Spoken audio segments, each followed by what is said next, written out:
Hey guys, Steve here once again for N4G Music guitar lessons. This is lesson number 3. If you're wondering why we're on guitar lesson number 3, it's probably because you missed the first two. I'm sure there'll be links down here that you can go and get the first one or second one, or you can find the second one from the first one.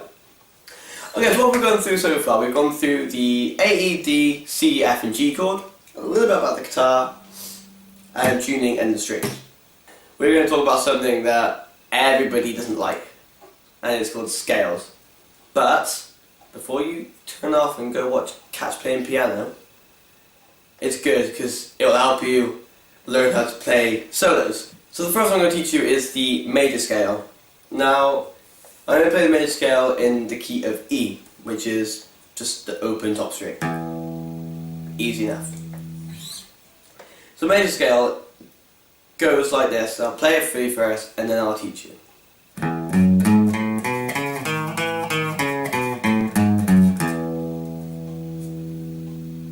Now that is easier than trying to play the C chord, and that's pretty damn easy.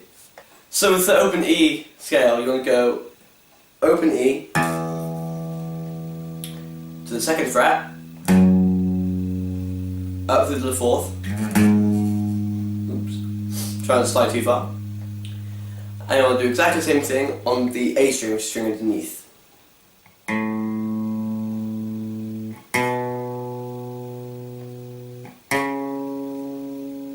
So that should sound like this.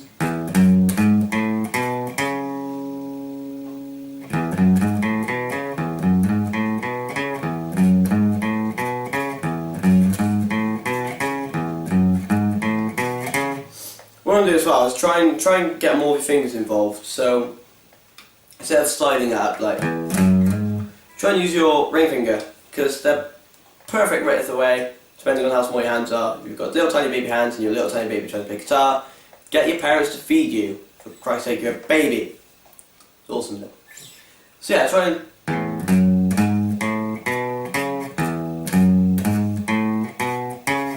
okay? And after that one, after the A string, the open, 2, 4, you want to go down to the D string, and it's just the 1st fret and then the 2nd fret.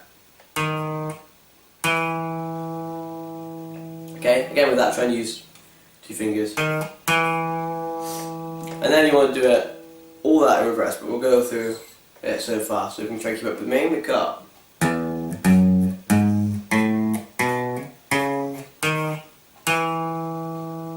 Okay? Not really that difficult, is it? Then you want to do it reverse. Now, honestly, go at your own pace with this, go as slow as you want.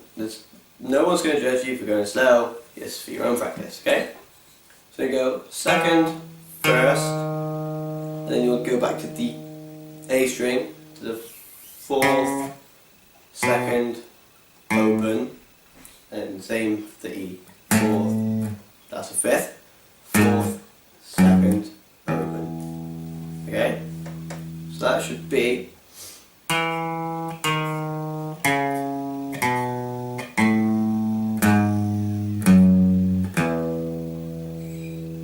okay. So let's go through that again.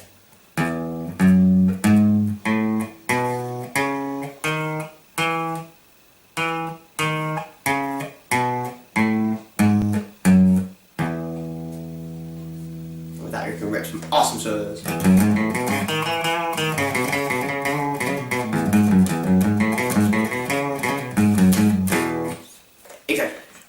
So that's the major scale on the key of E.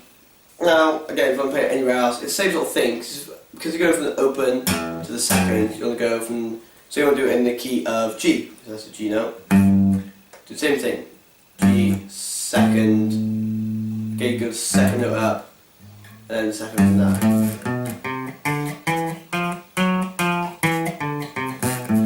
Etc, etc. So now we've gone through that one, we're going to go through the pentatonic scale, which is the first scale that I learned on guitar. Now I'm going to do it in the key of A, because that's how I learned it, and that's where I learned it, so that's where I'm going to play it. Simple enough really. This one it uses all the strings, but it's not that hard really, compared to the major scale and anything else we've done so far today. It's not that hard at all. So So first of all, we're going to find the A note, which is the 5th fret of the E. So you've got 1, 2, 3, 4, 5. That's A because it sounds the same as the A string underneath. Okay.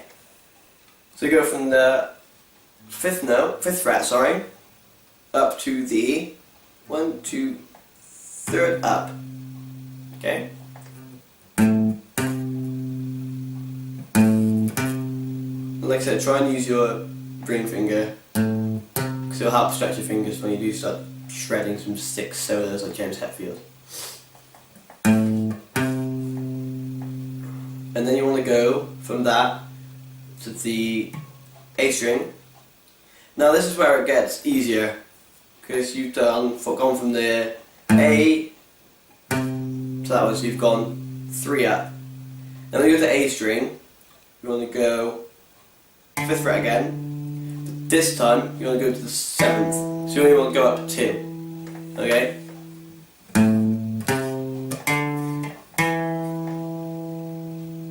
Alright?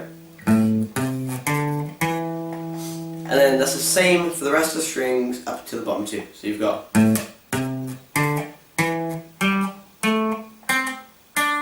Now when it comes to the B and the E at the bottom, the last 2 strings, you do exactly the same as you did up here. So you want to go 3 up, 2 up, 2 up, 2 up, 3 up, 3 up again on the E. Okay? So that should sound.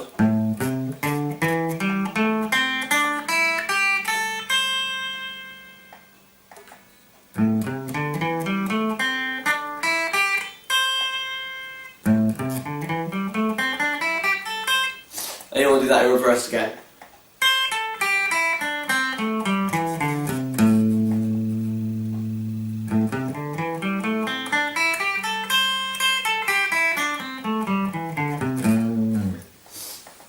Easy enough. Again, you can pause this lesson and learn it.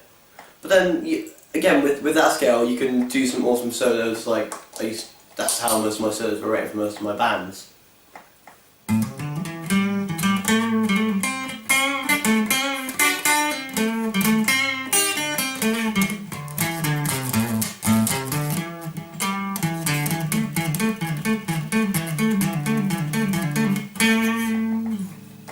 A lot of scales, and then so yeah, with that scale you play it anywhere up and down the fretboard. Like, because like I said, I learned it on the A note, so I play it there. But you could do it anywhere really. So say the in the key of E, which is there's 12 octaves, so it's an octave higher than the. I'll explain that. So same sort of thing.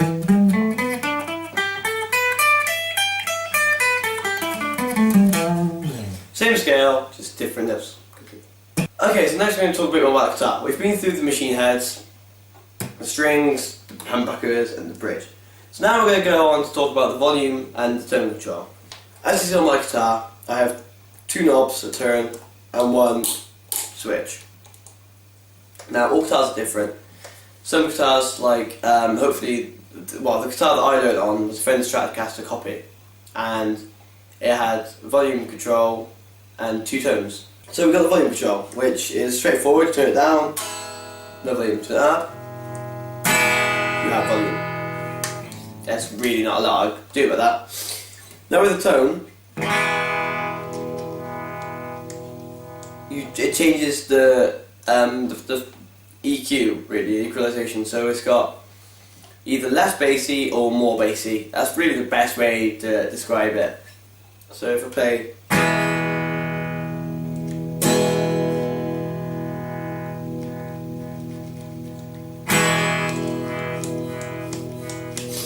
that's really what tone does.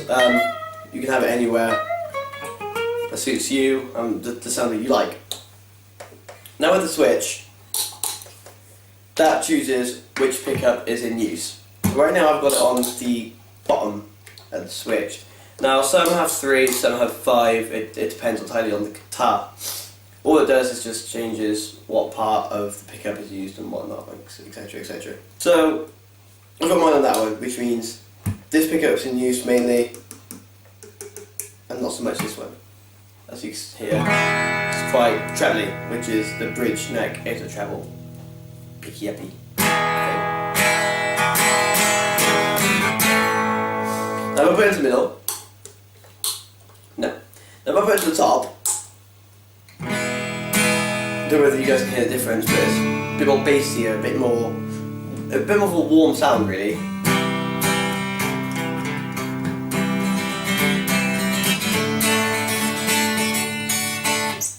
That's picking up sort of these bassier notes. Now if I put it in the middle, hopefully you guys can guess what it does. That's right, use both of them. So you've got a much richer, nice tone overall. But once again, it depends on what you're playing and how you want it to sound really. It's all up to personal choice and personal preference at this point. Next we have the jack input. Pretty simple. You have the jack cable that goes through to the amplifier and it goes into the jack input. Now, my jack input is quite loose at the moment, purely so I can demonstrate to you guys on why it shouldn't be loose. The logical thing to do is, if it's loose, to tighten it. Now if you just grab that and turn it, there's wires inside here that will snap, and then the guitar will no longer work and you'll get frustrated and you'll know what's going on, blah blah blah blah blah blah. We've all done it, trust me, I've done it a number of times. Being at gigs playing, it's coming loose, oh tighten it up, and the next thing you know, it's no longer any sound for the rest of the gig. So you want it to be as tight as you can. Now the best way to do that is try and hold the actual input and turn the screw through the spanner, or unscrew completely and hold it. There's various different ways. You can go on repair videos on YouTube and find out how to do it. So you want that to be nice and tight. And then jack input, simple, straight in. And then that should be sturdy and still, but obviously mine's not for demonstrational purposes. So that's really all we're going to go for today. We've learned some scales. We've learned a bit more on the guitar, the volume and tone of that. So yeah, hopefully I will see you guys next week. Take care guys. See you later.